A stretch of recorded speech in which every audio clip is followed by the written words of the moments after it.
birthday. Hindi mo kami nakasama. Dito may buhok pa ako. Salamat po sa inyo. Okay na. Dahil mo gusto nyo magbabasa po ng 1 Corinthians chapter 2. Dahil po ng 1 Corinthians, unang po rito, kapitan 2. At walang na gabi kay Jenna, Baby, at Adrian. Ito po ng 1 Corinthians chapter 2. Verse number 1 to number 2. Alam mo po rito, kapitan 2. Kadratan 1 hanggang 2. Okay, so share ang Bible sa kanilang mga katabi, no?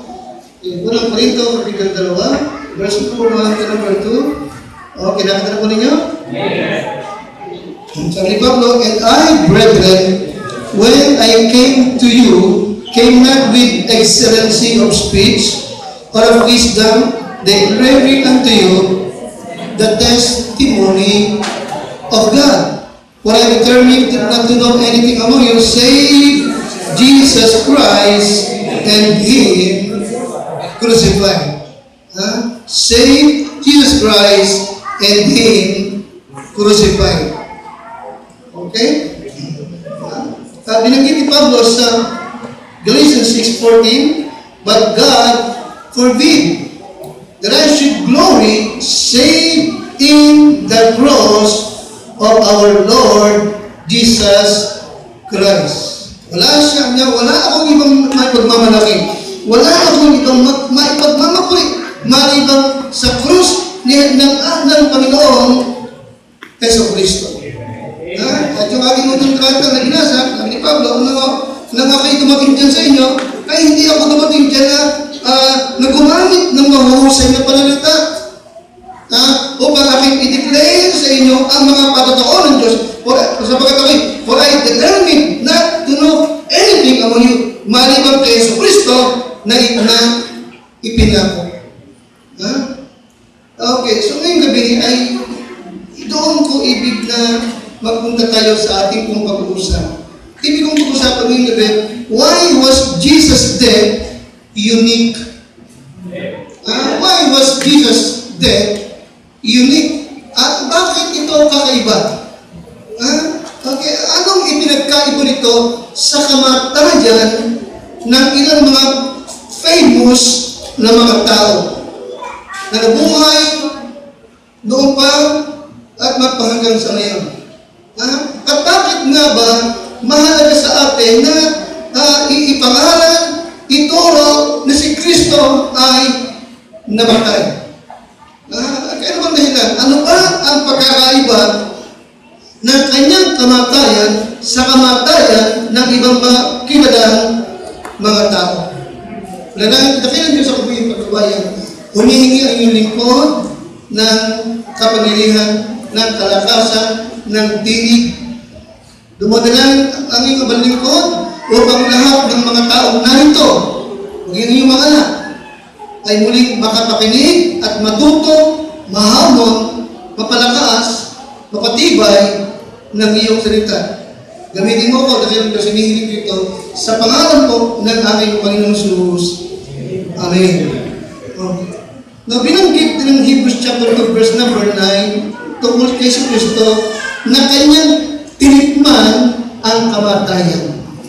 Hindi ba din na kanyang tinikman ang kamatayan alang-alang sa lahat? Okay? So why is Jesus different? Okay, anong kaibahan ng kanyang kamatayan sa iba? Bakit unique? Bakit ito kakaiba? Na tulad ng ating sinasabi, yes, why was Jesus' death unique? Okay, number 1, very simple. Sundan niyo ako, number one, because of who He was. Okay? Pakilabas ka, because of what? Yes, because who He was. In the book of John chapter 1, verse number 1, in the beginning was the Word, and the Word was with God, and the Word was God.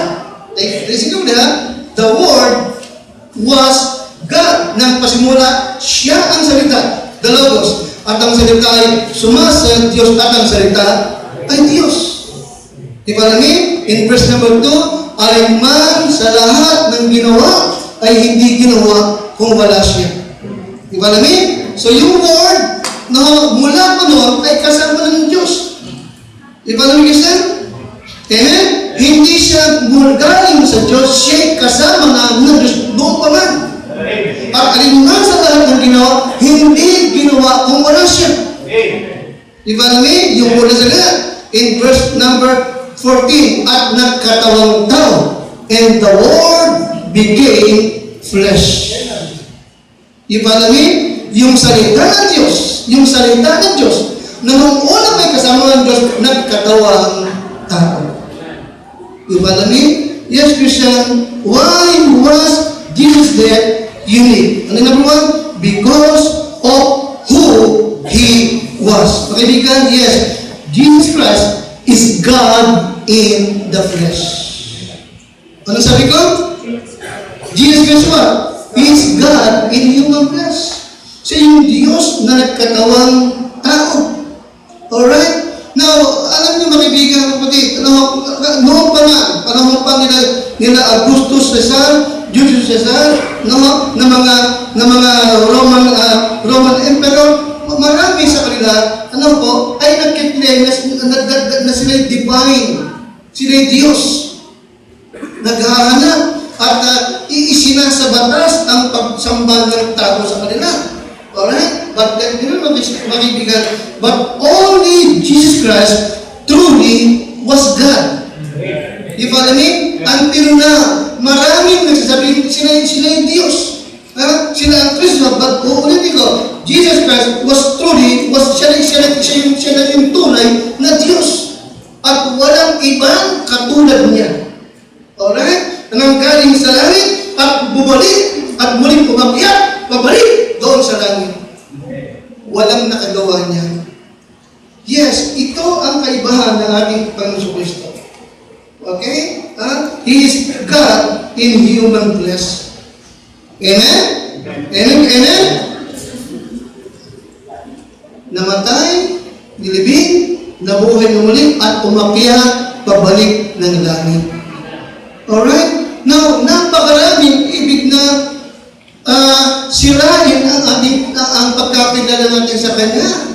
Napakaraming kagaya ng mga Muslim, okay, hindi sila niniwala siya talagang namatay at nabuhay na muli. Okay, at ang iba yung kasabing siya hindi nabuhay na muli, pero nasaan ang kanyang bangkay?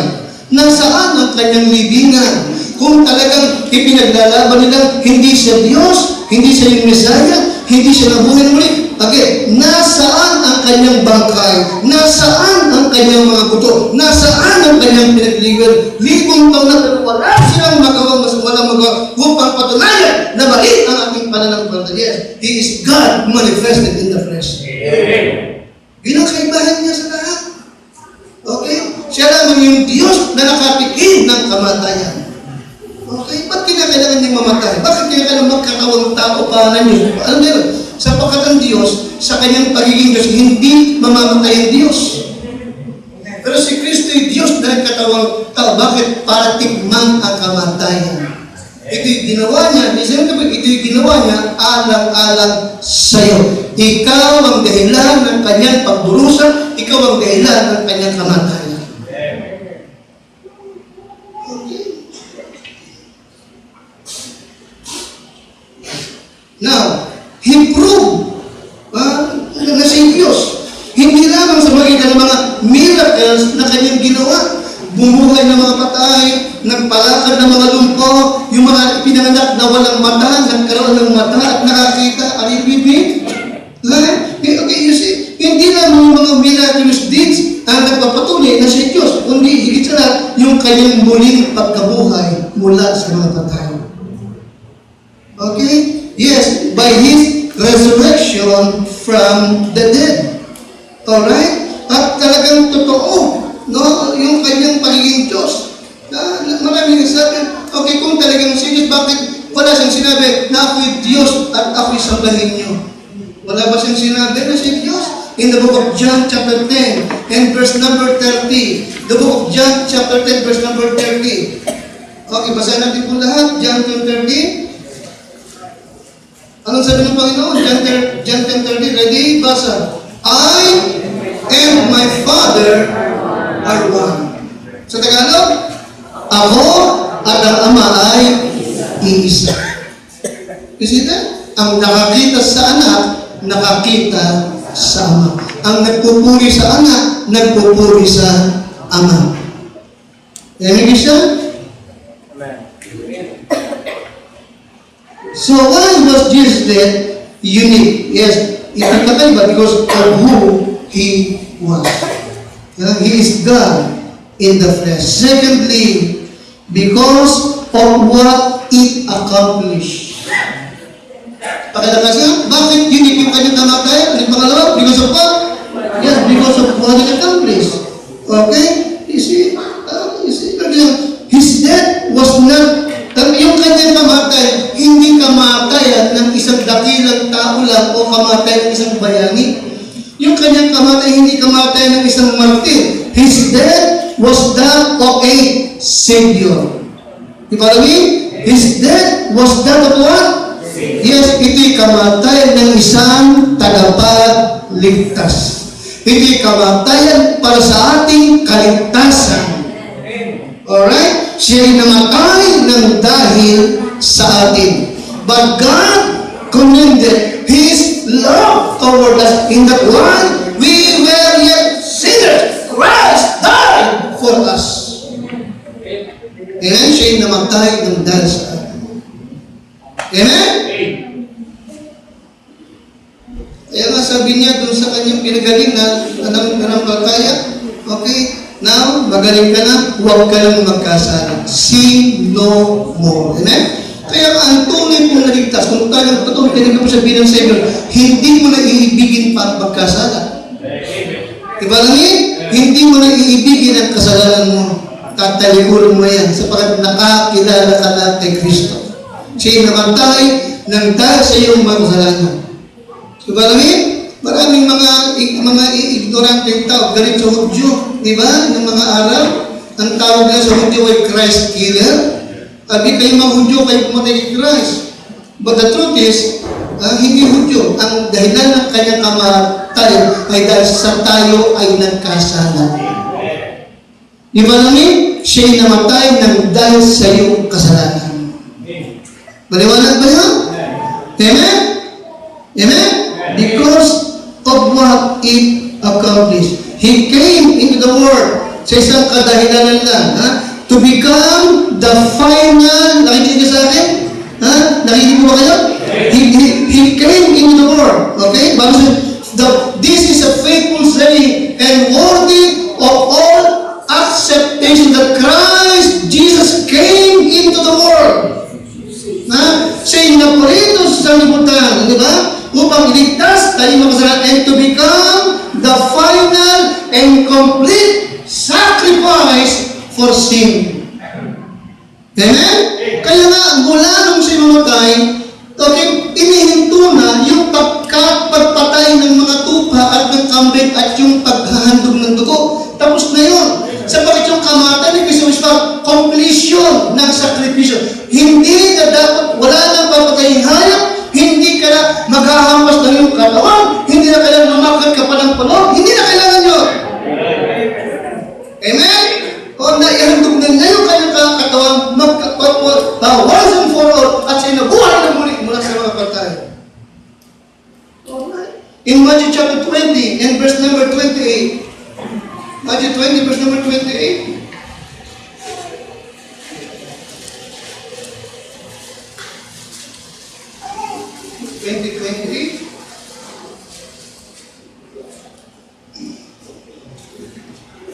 Kita-kita po ninyo, sabi-sabi po tayo, ready? Even as the Son of Man came not to be ministered unto. Ang anak ng tao ay naparito hindi upang siya'y paglingkuran, kundi upang maglingkod at ibigay ang kanyang buhay bilang what? Bilang pangtubos sa marami. Ibig sabihin, ang kanyang kamatay ay katubusan natin. Maliwanag ba? Katubusan natin sa ating mga kasalanan. In Colossians 1:14, in whom we have redemption through His blood, even the forgiveness of our sins. Amen? Nabayaran ang kasalanan ni Amigison, napatawad ka sa ating sala, di ba? Okay, ito po'y dahilan sa, ito'y bunga ng kamatayan ng ating Panginoong Jesucristo. Walang makakagawa ni naman ito. Tanging siya lamang. Alright? Kaya in 2 Corinthians 5:21, siyang hindi nagkasala ay inaring may sala upang tayo ay maging kanyang katuwiran sa Diyos. In 1 Peter 2 and verse 20, okay, basahin nga natin, yung hindi nakakilala ng kasalanan. Sino yun? Sino yung ginabagay na hindi malaman nakakilala ng kasalanan? Sino yun? Pagkala, yes, Yesu Cristo ng Panginoon. Hindi nakakilala, hindi nagkasala. Okay, pero siya po, pero inaring may sala. Nagmistulang siyang sinner. Di ba?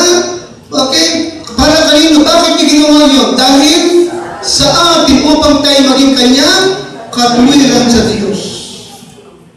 May siya ang nagdala ng ating sala. Siya ang nagpasan ng ating kasalanan. In 1 Peter chapter 2 and verse 24, tayo nga po lahat ulit, na siya rin, si Kristo, na siya rin nagdala ng ating mga kasalanan sa kanyang katawan. Ito mo, nasa atin, nalipat sa kanyang katawan lahat ng ating sala doon sa ibabaw ng kahoy, sa krus, upang pagkamatay natin sa mga kasalanan, ay mabuhay tayo sa katwiran na dahil sa kanyang mga sugat ay nagsigaling tayo.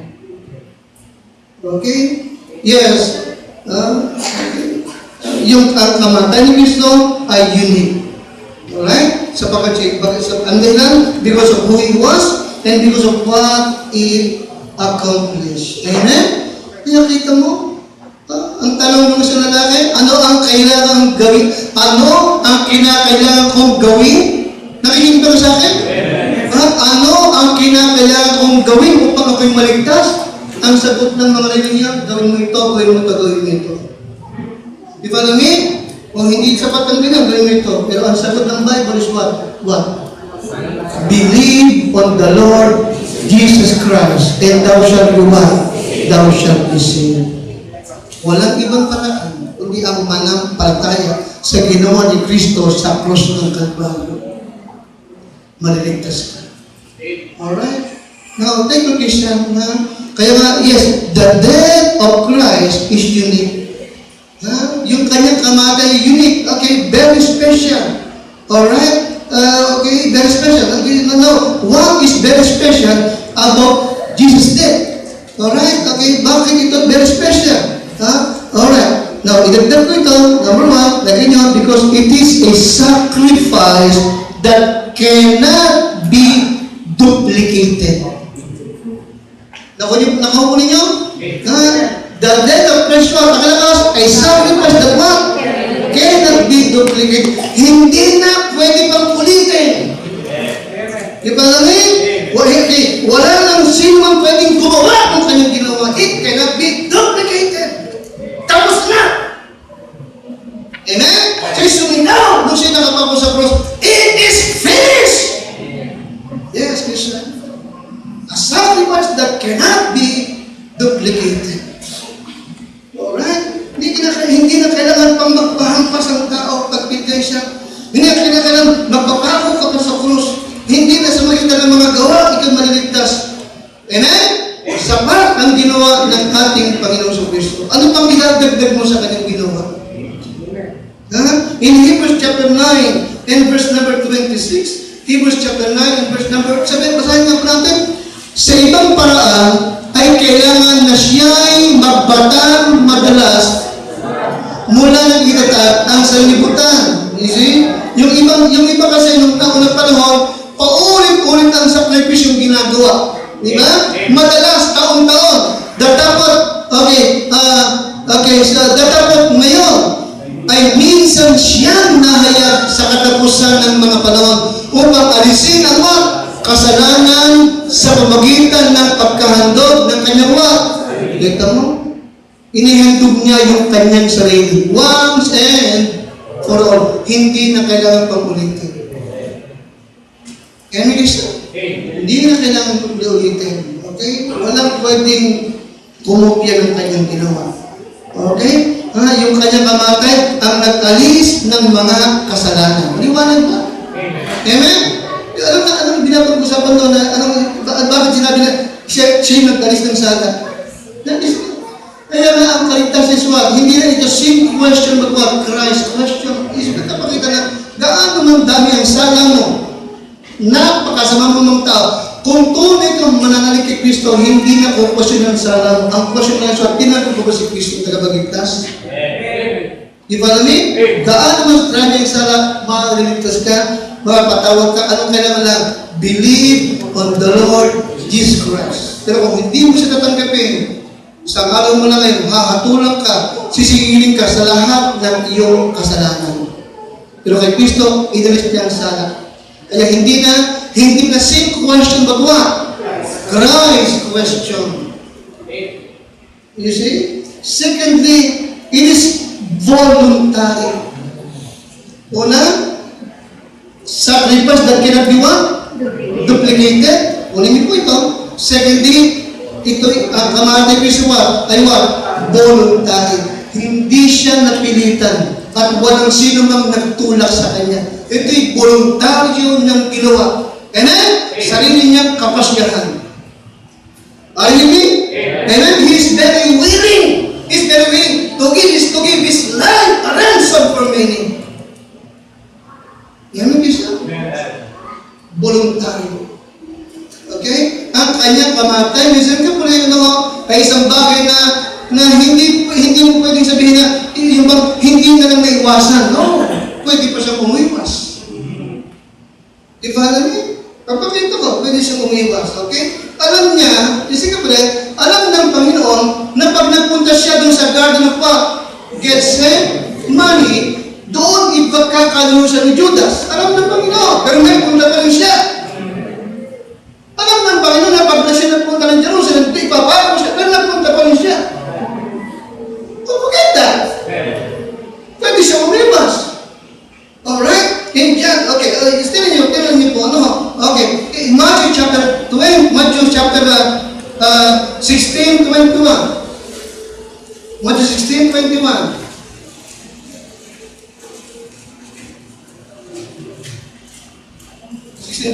Ready?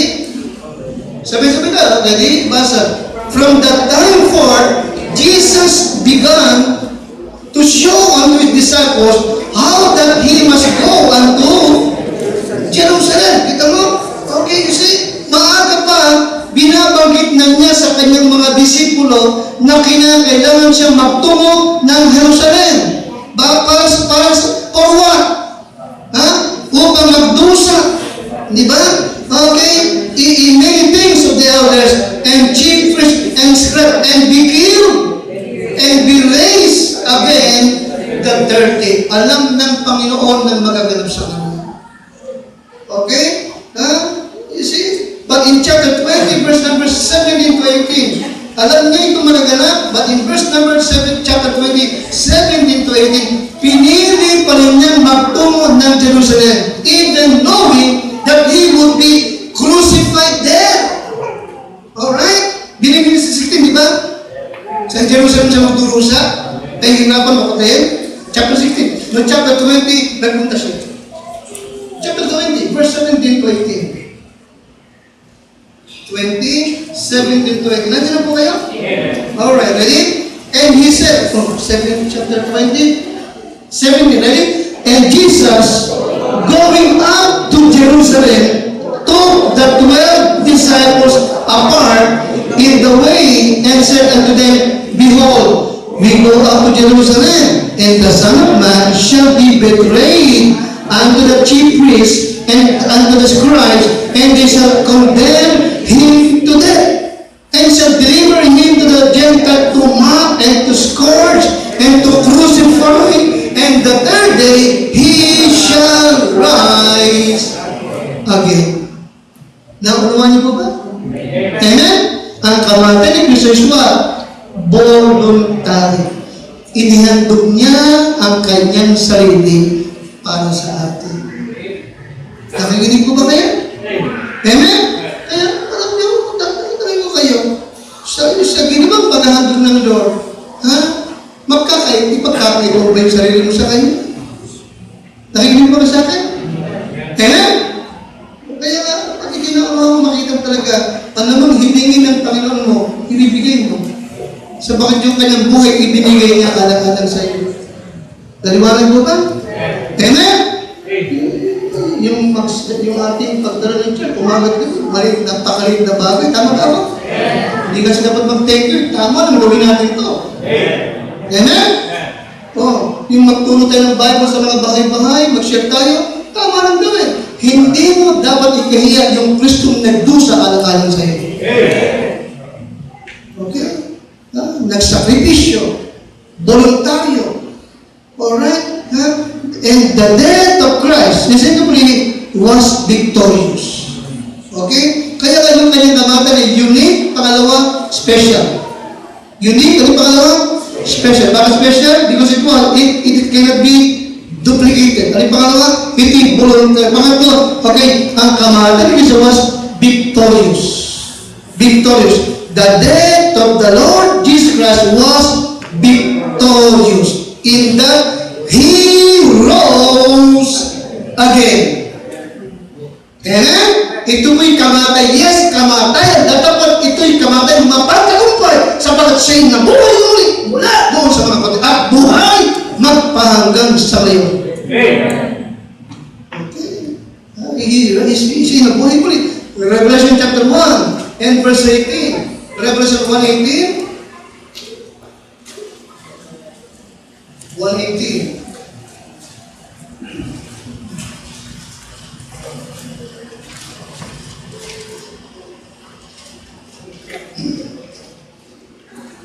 Sundan niyo po ako mga Revelation chapter 1 and verse 18. Okay, ready? Nandiyan na kayo? 18, ready? Okay, ano sabi ng Panginoon? I am He that what? Oh, yes, I am He that liveth and was dead. Ito mo? Ako'y nabubuhay, yaong namatay. And behold, I am what? I am alive forevermore. Amen. And have what? And have the keys of what? Hell and death. See that? The word key speaks of what? Authority. Ano yung key? Speaks of what? It speaks of what? Authority. Okay, authority over what? Hell and death. Amen?